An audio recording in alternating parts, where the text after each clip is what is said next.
하나님의 말씀 마태복음 23장 13절로 24절에 있는 말씀을 같이 보겠습니다. 마태복음 23장 13절로 24절입니다.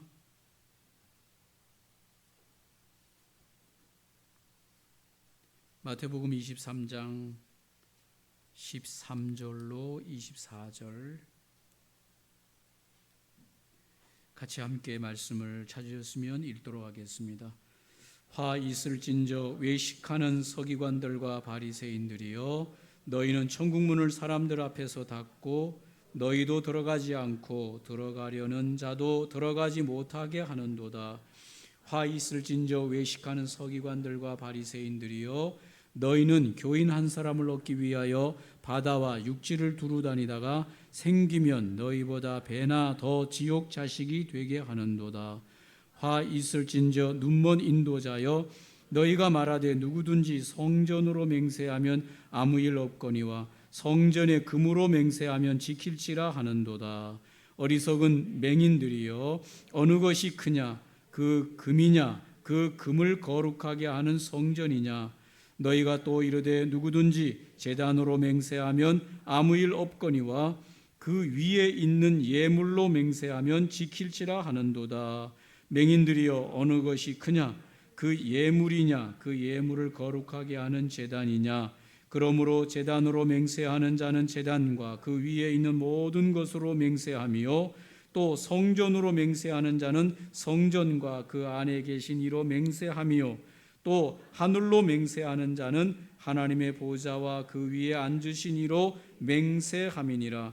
화 있을진저 외식하는 서기관들과 바리새인들이여, 너희가 박하와 회당과 근처에 11조는 들이되 율법에 더 중한 바 정의와 긍휼과 믿음은 버렸도다.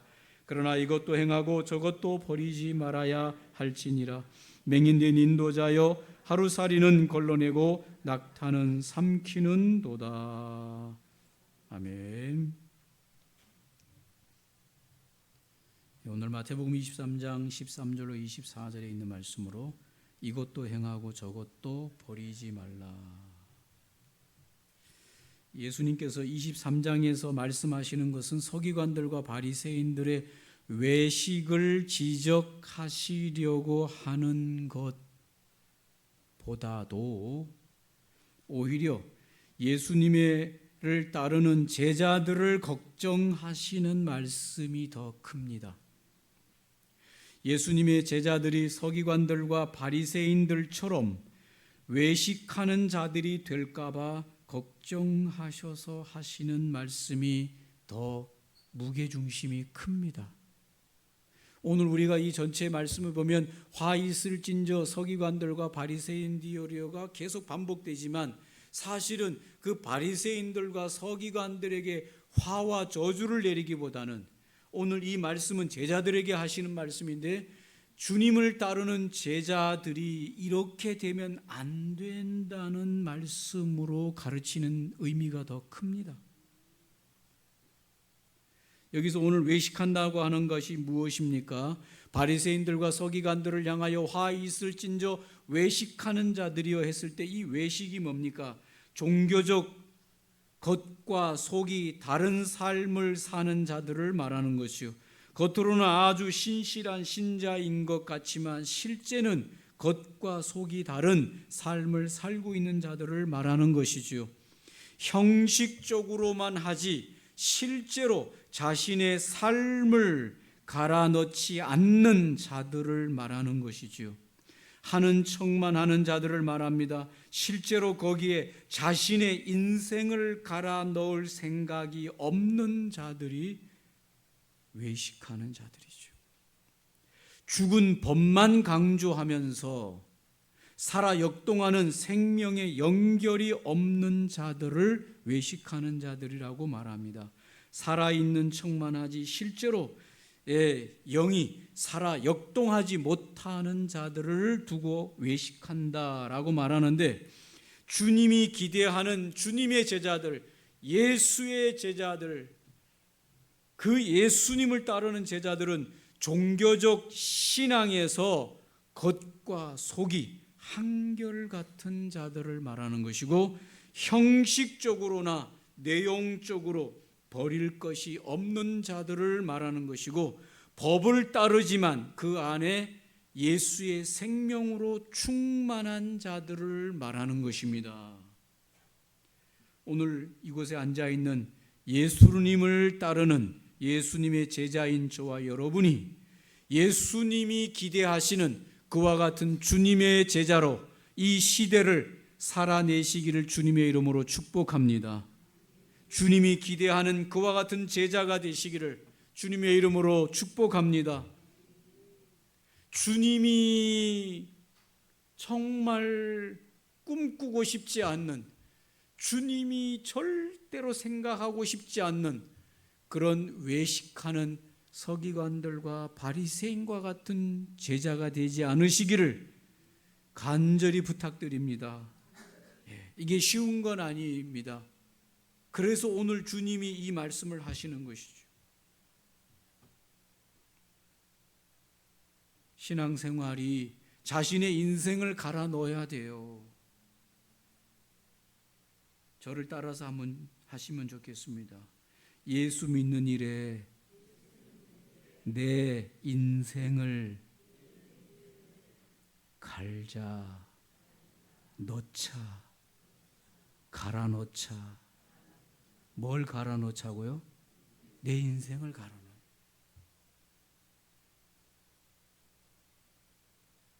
진지해야 돼요. 교회 다니는 이것이 일요일 날 썬데이 크리스찬으로 일요일 날 예배당 갔다 오면 됐습니다 하고 예배당 갈 때만 성경 먼지 털어서 가져갔다가 갔다 와서 예배당 갔다 왔으니 됐다 하고 성경 놔두고 잊어버리고 한 주간 내내 예수님 생각 1도 안 하면서 살다가 일요일 날 돼서 또 교회 가야지. 왜 교회 갑니까? 지옥 가지 않고 천당 가려고 예배당 가고, 그래서 성경 또 먼지 털어서 오고. 이 삶은 예전에 주님을 만나지 못했을 때의 삶으로 청산해야 됩니다. 누구든지 그럴 수 있습니다. 그러나 그 삶을 청산해야 됩니다. 할렐루야, 할렐루야. 우리 주일학교 중고등부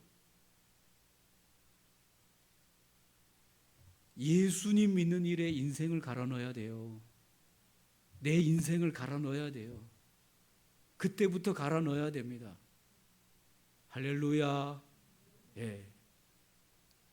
제가 어떤 유튜브, 여러분도 유튜브 많이 보잖아요. 저도 유튜브 보는데 어떤 영상에 기괴한 영상을 하나 봤어요. 무슨 영상을 봤냐? 곰이 자주 출몰하는 아마 저 캐나다나 그런 쪽에 곰이 자주 출몰하는 지역에 사는데, 이 애미 곰이 새끼 곰 2마리를 데리고 집에 출몰한 거예요. 우리는 상상도 못하지만 이 캐나다나 이런데 곰이 자주 출몰하는 지역에서는 얼마든지 가능한데 이 집에서 보는 CCTV에 잡힌 거예요. 그런데 그 집에서 마당에서 키우는 큰 개가 막 어쩔 줄 모르면서 막 짖어댑니다. 근데 이 곰과 곰의 2마리 새끼가 그 담장 위에 서가지고, 담장이 꽤 이렇게 넓은데 그 위에 서가지고 왔다 갔다 하는 거예요. 그러니까 그 마당에 있던 이 큰 개들이 막 왕왕 짖으면서 곰에게 도망가라, 곰 보고 쫓아내려고 하는데 곰이 뭐 함부로 나가지 않지요.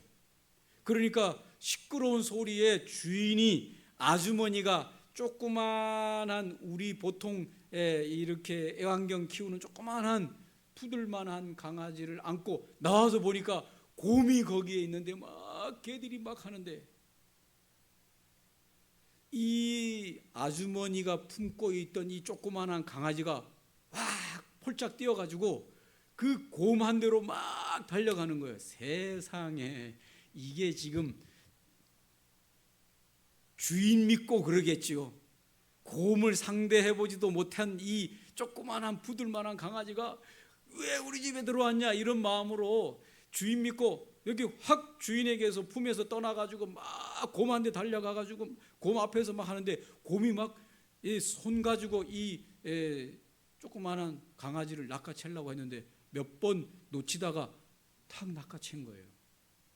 그래가지고 낚아채가지고 이제 그 담장을 지나가는데 이 주인 아주머니가 관건이에요. 와 소리 지르다가 그 강아지가 탁 곰에게 낚아채가지고 곰이 그 강아지를 가져가려고 하는 그 순간 이 아주머니가 누구에게 달려들었을까요?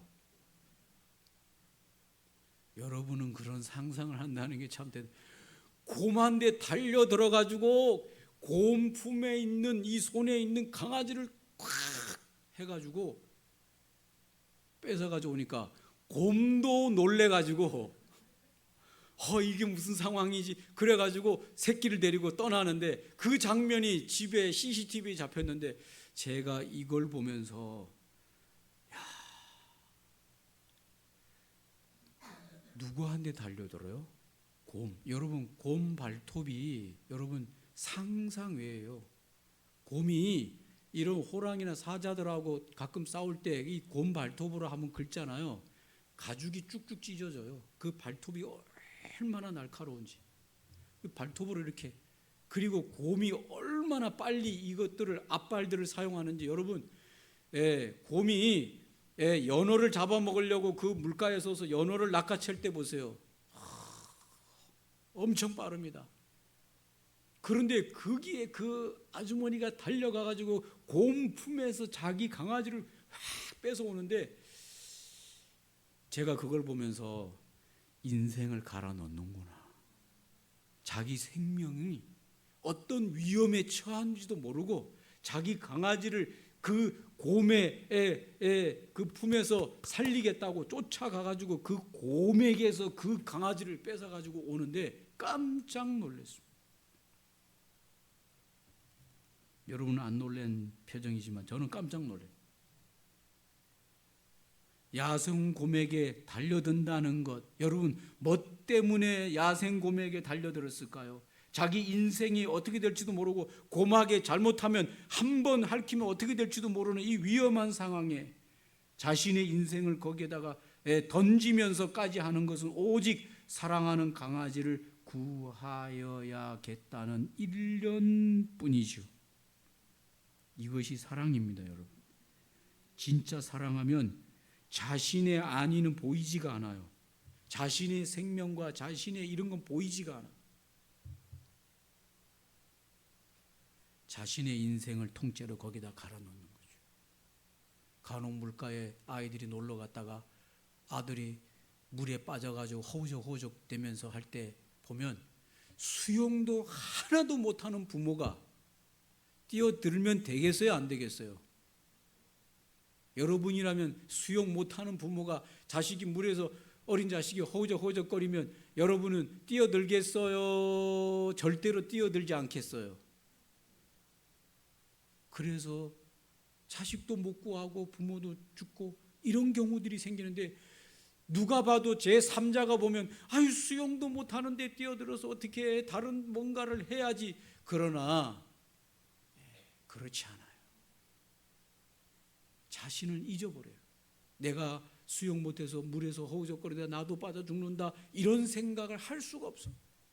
그냥 오로지 건지고 살려야 되겠다는 그 사랑의 일념만으로 자신의 인생을 거기다가 던지는 겁니다. 이게 사랑입니다. 진짜 사랑이 깊으면 이렇게 되는 것이죠.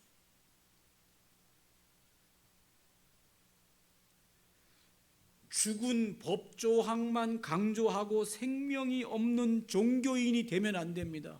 우리가 오늘 교회를 나오는 교인으로 살면서 또한 하나님과 예수님을 믿고 예수님을 나의 구주로 영접하고 주인으로 섬기고 살아가는 이것은 죽은 법조항만을 지키는 그런 인생들이 아니라 하나님과 내가 깊은 사랑의 관계로 연합되어서 삶의 모든 시간이 함께 그 하나님과 함께 주님과 함께 연합되어진 사랑의 관계를 하고 살아가는 것이 우리의 신앙인 줄 믿습니다.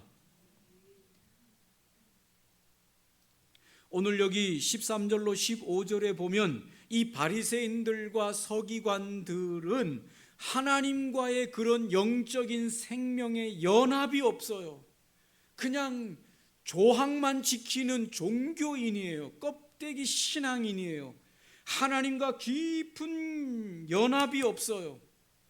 그래서 그들이 13절로 보면 그들은 오히려 천국 문을 열고 사람들을 초대하는 것이 아니라 그들은 천국 문을 오히려 닫는 자들이에요. 그들은 정말로 멀리까지 가서 한 사람을 얻어서 구원하려고 하지만은 바다와 육지를 두루 다니다가 그 한 사람을 얻으면 그를 배나 더 지옥 자식이 되게 만들어요. 왜 그런 줄 아십니까? 그들은 하나님과 함께 생명의 연합이 없기 때문에 한 사람을 구해 가지고 와서 이 사람을 어떻게 만드는가 하면 이 사람을 하나님과의 생명의 연합의 관계로 생명을 주는 것이 아니라 오히려 이 사람을 죽은 율법에 매여 있는 사람으로 만들어 버리기 때문에 이 사람은 더 천국 가기가 어려운 사람이 되는 겁니다. 이 사람이 하나님이 주신 은혜의 구원을 모르면 자신의 행위와 공덕으로 뭔가를 이루려고 하는 것으로 사람이 바뀌어요. 여기에서 헤어나오지 못합니다. 이 사람에게 아무리 하나님의 은혜로 구원받는다고 말을 해도 예수님을 믿기만 하면 그 은혜로 죄 용서받고 구원받는다고 해도 이 사람은 절대로 안 받아들여요. 이 사람은 뭘 강조하는가 하면 자기 행위와 공덕과 공을 쌓음으로써 뭔가 구원에 이르려고 하는데 빠지게 되어 있습니다. 그 대표적인 종교가 불교예요. 여러분, 이 불교의 이 동남아의 불교에서 기독교가 잘 전파가 안 돼요. 아시겠어요? 불교의 기독교가 잘 전파가 안 돼. 왜 전파가 안 되는가 하면 이 불교는 공덕을 사람의 공덕 그래가지고 뭐 새벽마다 밥 해가지고 와가지고 스들한데 뭘 이걸 해가지고 막 하고 뭘 하고 이게 뭔가 하면 자기의 공덕과 자기의 의를 쌓아서 차곡차곡 쌓아서 뭔가 죽어서 좋은 데 간다라고 하는데 빠져 있는 건데 이게 마약과도 같아서 이 공덕을 쌓으려고 하는 사람이 생각이 여기 딱 들어가면 하나님의 거저 주시는 은혜로 구원받는다고 아무리 말을 해도 그거를 받아들이지 않는다니까요. 뭐에 빠집니까? 계속해서 자기 공덕을 쌓는 데 집중해요. 은혜로 구원받는다, 예수님을 믿고 받아들이면 죄 용서받는다는 걸 이해하지 못해요. 받아들이려고 하지 않아요. 이게 바로 서기관들과 바리새인들의 천국 문을 닫는 행위요, 더 지옥에 빠뜨리는 행위가 바로 이 서기관들과 바리새인들이 하나님의 은혜로 구원받고 예수 그리스도의 은혜로 구원받는 걸 가르치는 게 아니라 행위와 공덕을 가르치는 겁니다. 그래서 오늘 예수님이 이 말씀을 하시는 거예요. 저와 여러분이 오늘 교회 생활하는 이것은 공덕을 쌓는 생활이 아닙니다. 할렐루야. 예수의 은혜를 경험하는 생활이에요. 교회 나올 때마다, 교회에서 봉사할 때마다, 교회에서 일할 때마다 우리는 내 공덕을 쌓는, 계급장이 올라가는, 군대에서 말하면 처음에 들어가자마자 2등병, 또 조금 더 하면 1등병, 또 좀 더 하면 상병, 더 하면 병장, 이렇게 계급을 점점 쌓는 이런 공덕을 쌓는 행위가 예배나 교회 생활이 아닙니다. 우리가 교회 생활하고 예배 생활하는 것은 예수 그리스도의 십자가에 거저 주시는 은혜를 계속해서 경험하는 거예요. 맞습니까? 이거를 가르쳐야 되는데 이것을 가르치지 않고 서기관들과 바리새인들은 계속해서 공덕을 가르치니까 예수님이 하시는 말씀이 너희들은 오히려 천국 문을 닫는 자들이다. 의외로 이게 사람에게 굉장한 매력이 있어요. 교회에서도 간혹 참 잘못되는 일 중에 하나가 자꾸 스티커 놀이를 하려고 하는 교회들이 있어요. 스티커 놀이. 스티커 놀이가 뭘까요? 1년에 쫙 해가지고 스티커를 만들어 놓고 교회 주일 출석하면 스티커 붙이고 11조 하면 스티커 붙이고 예배 올 때마다 스티커 붙여가지고 스티커 많이 붙이는 사람을 1년에 상 주고 잘한다고 하고 직위를 주고 뭘 하는 거죠. 그러면 여러분 열심히 더 하겠어요? 안 하겠어요? 열심히 하죠. 진짜 제가 생각할 때는 여러분이 지금 신앙생활 하는 것보다 10배나 더 열심히 해요. 스티커 붙이기 시작하면. 왜? 뭐 하려고요? 스티커 많이 붙이려고. 그게 공덕으로 점점 나게 쌓이거든요.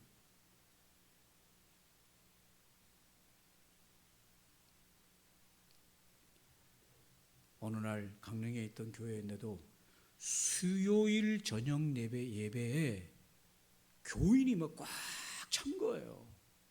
수요일 저녁 예배 여러분 가본 기억이 언제입니까만은 수요일도 막 꽉 교인들이 찬 거예요.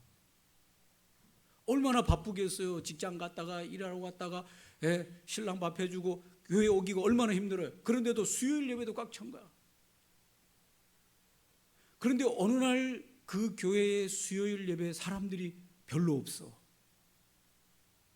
왜 그런가 했더니 목사님이 어디 해외 어디 무슨 일 때문에 나가서 그 주간에 목사님이 수요일 예배 드린다 안 드린다? 안 드린다. 목사님이 그 주간에 교회를 비우니까 교인들이 뭐해요? 안 나와요. 왜 안 나왔을까요? 스티커 붙이는 거 그날 없는 것이. 이거 굉장히 위험한 겁니다, 여러분. 이거 잘못하면 서기관들과 바리새인들의 행위가 돼요. 주의해야 돼요. 우리의 신앙생활은 이런 죽은 법, 죽은 껍데기, 계급장 붙이는 거 마치 보험회사에서 해가지고 잘한 사람에게 막 계속 무슨 위에 상을 주고 상을 주고 상을 줘가지고 나중에는 막 전체 모이는 데 가가지고 막 그 사람을 막 왕을 공주를 만들듯이 그렇게 떠받들고 그렇게 해가지고 계속 사람을 마음을 푸시하고 이렇게 해가지고 하는 거 잘못하면 위험합니다. 우리의 신앙생활은 그런 거 아닙니다. 우리의 신앙생활은 생명입니다. 생명. 할렐루야. 예수와 하나님과의 깊은 교제와 만남을 통해서 오는 그런 삶인 것입니다.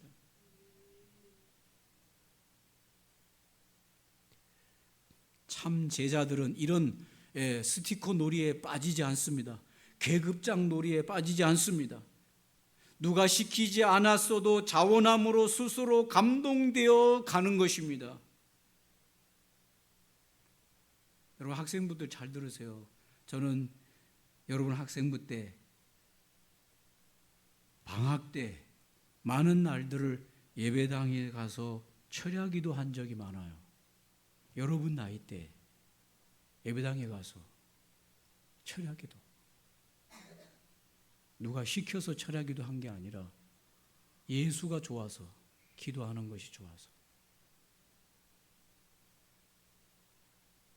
여러분 때부터 인생을 갈아 넣어야 돼요.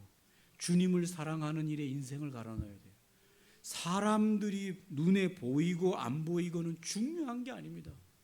정말 내가 주님을 사랑해서 예배당 가고 주님을 사랑해서 기도하고 주님을 사랑해서 성경을 읽고 주님을 사랑해서 헌신하고 봉사하는 것, 이것이 예수님이 제자들에게서 찾으시는 신앙의 삶인 것이죠.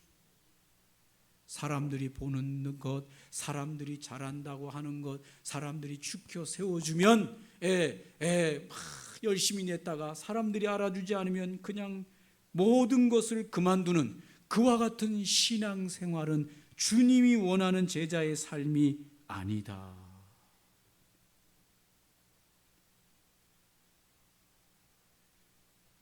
눈이 오면 눈삽을 메고 교회 예배당으로 찾아가서 교회 예배당 계단이, 저희 시골 교회 예배당 계단이 높았어요.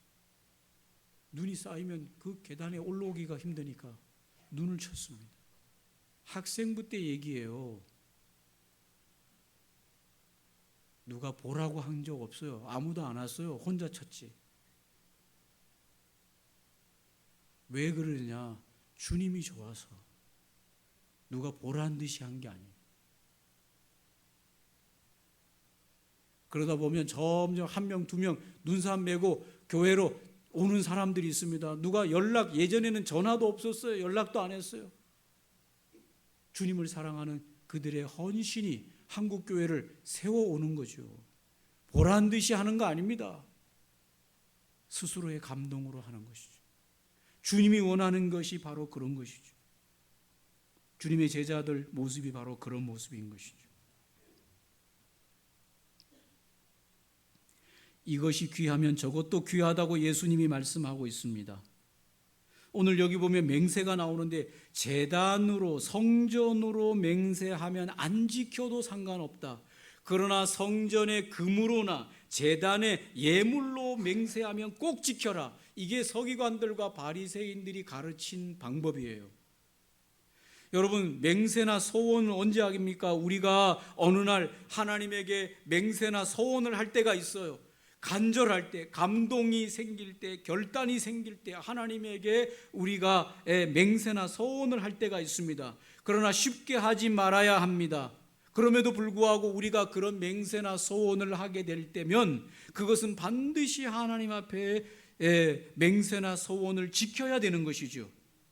사람과 사람끼리 한 맹세나 소원도 우리가 반드시 갚아야 하는데 하나님께 드린 소원이나 맹세는 반드시 지켜야 되는 것이죠. 그래서 함부로 맹세나 소원을 하지 않는 것이 맞습니다. 성경의 사사 중에 입다라고 하는 사사가 하나님 앞에 기도하기를 그가 암몬과의 전쟁에 나아갈 때 하나님 이 암몬과의 전투에서 승리하게 해주신다면, 나를 승리하게 해주신다면 내가 돌아올 때 내 집에서 맞이하는 처음 사람을 하나님께 번제로 드리겠나이다 라고 소원했습니다. 그런데 하나님께서 이 입다가 전쟁에 나가서 암몬을 이기고 승리자로 개선장군으로 돌아왔을 때 그의 집에 들어올 때에 그를 가장 먼저 맞이한 사람이 누군가면 아직 처녀인 시집가지 않은 그의 딸이 제일 먼저 그를 맞이할 때 입다가 고통받습니다. 이 딸을 번제로 어떻게 하나님께 드릴까요? 그러나 성경은 입다가 그의 딸을 하나님께 소원한 대로 갚았다라고 말하고 있습니다. 신학적으로는 어떻게 이 부분을 해석할지가 분분하지만 어떻든 간에 성경은 입다가 그 소원을 갚은 것으로 말하면서 그 소원 때문에 괴로워하는 입다를 보여주면서 함부로 쉽게 하나님을 향하여 소원하는 일을 하지 못하도록 말씀하고 있고, 꼭 해야 될 일이 있으면 반드시 그 소원을 갚으라고 말씀하고 있습니다. 그런데 오늘 이 서기관들과 바리새인들은 성도들에게 어떻게 가르쳤는가 하면 성전이나 제단으로 소원하는 것은 소원해도 별 상관없어요. 안 갚아도 돼요. 그러나 성전의 금으로나 제단의 제물로 했다면 그건 꼭 드려라. 그렇게 가르쳤어요. 왜 그렇게 가르쳤을까요?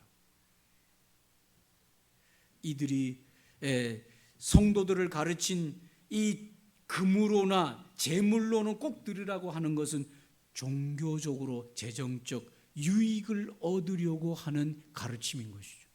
하나님의 이름으로나 성전의 이름으로 맹세하는 것은 안 해도 돼요. 그러나 성전에 뭘 바치겠다고 한 거는 꼭 바쳐야 됩니다. 이렇게 가르친 거죠. 주님이